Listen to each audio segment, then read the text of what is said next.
Going to Athens, Robinson.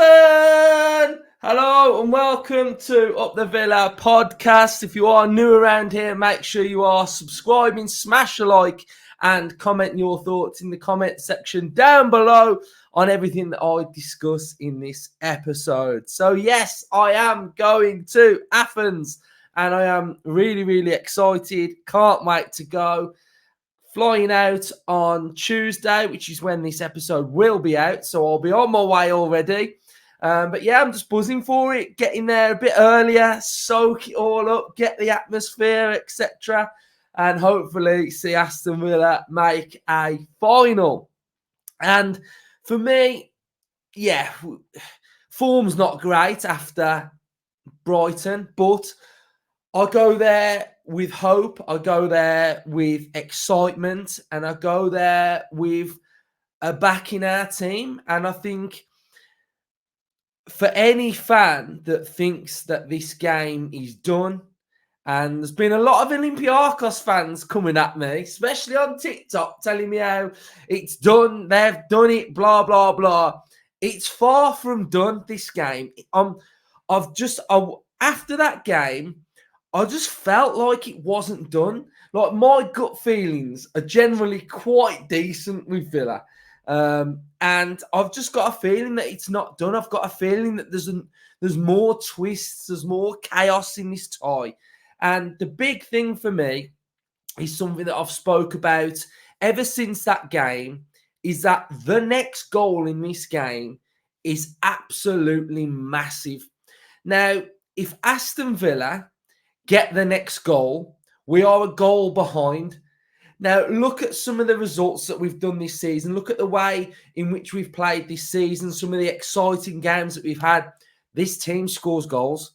Like, we can score goals. We are dynamic. We have had spells where we've blew teams away in like a 10-minute spell, and we're capable of that.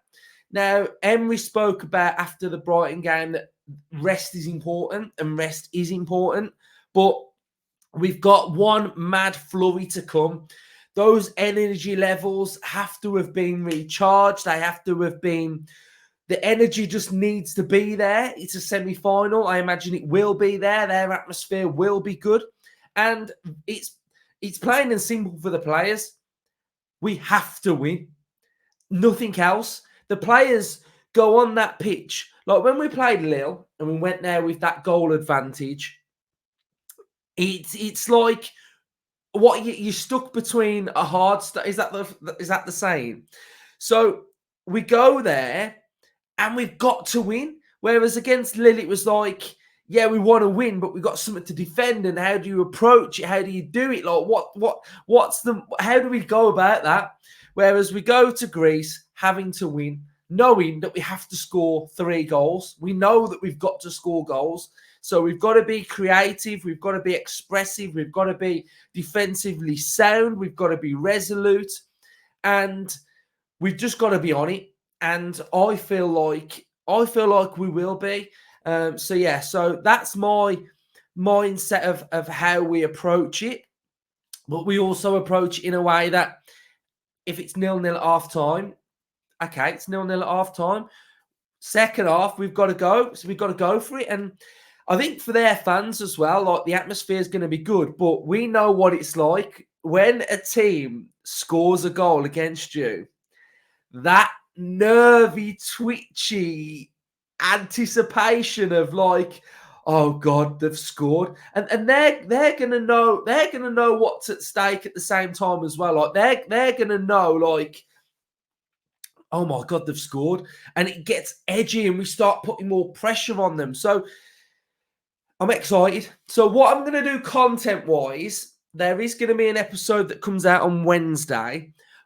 But what I'm going to do is I'm going to do a lot of TikToks and a lot of YouTube shorts. So there's going to be a lot of content. And I'm going to sort of vlog my day through those shorts. So I'm going to be doing sort of like beer reviews when I'm there. I'm going to be doing just so getting the atmosphere. So on the TikToks and on the YouTube shorts, that's where a lot of our content's going to be. So make sure you are going to be watching those. If you're not following us on TikTok, then make sure you do follow us on TikTok. But there will be on YouTube Shorts as well. And I'm just going to try and get the whole atmosphere and sort of just create a different vibe of content for you. So you can follow like my journey while I'm there as well. So that's what I'm going to be doing. So I think what can we have a look at first then on this episode? Let's go tactical pad and let's have a look at the lineup of what we're going to be doing and what we're going to be seeing and potentially what it's going to look like. So I imagine Martinez is going to be back. I think he will be back. I think he probably must have felt something in that last training session on the Saturday. So he missed out, but I imagine he's back. So with Martinez being back for this game, you know, what does Martinez bring? And I've tried to get behind Olsen because I just don't like slating players. I don't like I just don't like saying bad things about the players. I always look to be positive around them and look to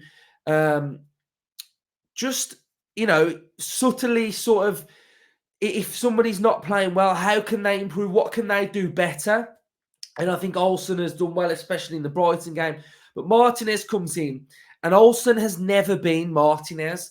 You know, he's never going to be. So what does Martinez bring that Olsen doesn't? And it's that sort of calmness on the ball. It's that passing range. It's that sort of dragging players to him and then popping passes off. So I think with Martinez coming in and controlling that tempo, that's going to be really, really important. And I think in this game, I'm not focusing on Olympiacos. I'm just focusing on what we do. If we do what's required, we will win this game. If we do our best and play to our best, we will win this game. Whether it's enough to sort of get the 3 goals, I don't know. But if we play to our best, we win this game. The reverse leg, we weren't at our best. And there was things that we didn't do enough to warrant winning that game. And the biggest thing, and the one thing that you guys all know that I've spoke about a lot, and Unai spoke about a lot, is control. If Aston Villa control the game, we will win the game. And by controlling the game, it's having a 90-plus minute performance. It's not allowing them to transition on us. It's being defensively strong. It's controlling the game with midfield. It's getting our attacking players on the ball that are being expressive, that are causing them absolute chaos. It's creating territorial advantage that are pushing the opposition back. And if we can push them back and suffocate them and give them no outlet and no opportunity to breathe, then we will dominate this game. And that's what we should have done in the first leg. And we didn't do it. We were too loose with the ball. We were not pressing enough. And I think, what happens is we can get into a phase where all we do is we sort of go, that's your fault for that goal. That's your fault. But goals are avoided so far in advance before they even happen.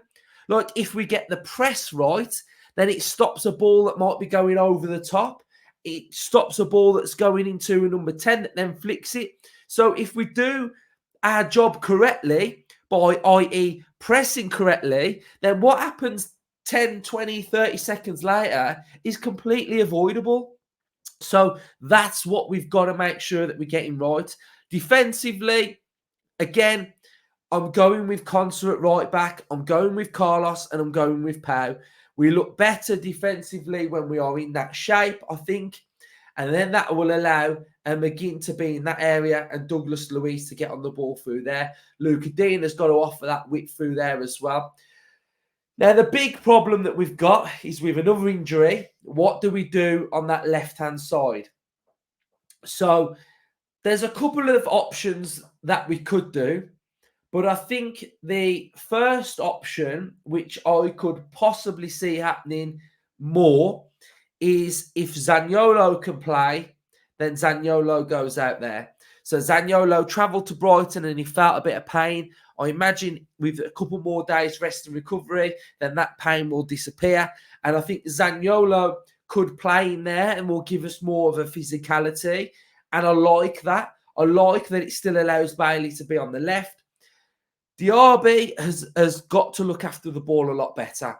He's got to just keep the ball better for us to have any chance of us getting anything out of this game as well. And he's got to be dynamic. He's just got to believe in himself a little bit more. There was times against Brighton where I was like, just drive at him. And it was just a reluctancy to drive and attack. And I think he's really got to do that. If Zaniolo can't play, then I think we could possibly see something similar to this. So with Cash in there, so Cash on the right wing, Bailey on the left wing, and with Diaby in there as well. I think that might be okay as well, because Cash's defensive work, we spoke about the debrief about this midfield and this attacking outlet of having more of the ball. That would be possibly okay as well. I think that would give us a little bit of an outlet with Cash on that side as well, and then with Bailey out there as well. Everybody's got to work really, really hard. Perfect scenario. Perfect scenario for me is if somehow Yuri Tielemans has recovered, and then that means Tielemans goes in there with Luiz, McGinn on the left, Diaby with Watkins, Bailey. That would be perfect. If I saw that team against Olympiacos, I would be very, very confident we make the final. I'd be confident we make the final with that. That's perfect scenario for me. And then finally, my last option, which is not going to happen, but I feel also would give us a better control in midfield.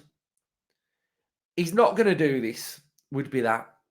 Because I just think with McGinn further forward, it gives us more bite and more zip about us and more control. So that's what I don't think we're going to do. I think it will probably be more like the first one with McGinn in there. What did I say? Bailey out there. And with Cash in there as well. So this is what it's probably going to look like with Rodgers out. I mean, I imagine Rodgers is going to be out. I imagine that's where he's going to be out. So that's the team. That's what I think we're probably going to go with. I'd love to know your thoughts in the comment section down below of what you're going with.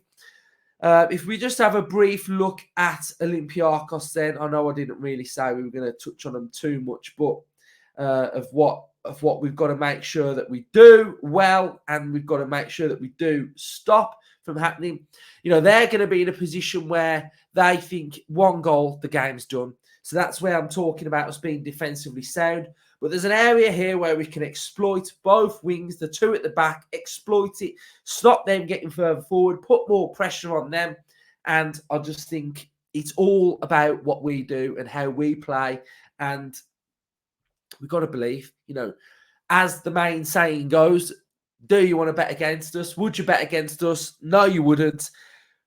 And we've just got to realise that be positive, like Unai Emery said, positivity, belief, intensity, rest up, and just seize the moment, seize the opportunity. We get thrown loads of opportunities, and it's about just taking it and seizing it. And yeah, so yeah, that's everything that I really wanted to say. You know, I believe, I'm positive. I think we can go there. I think we can win the game. Is it going to be enough? Who knows?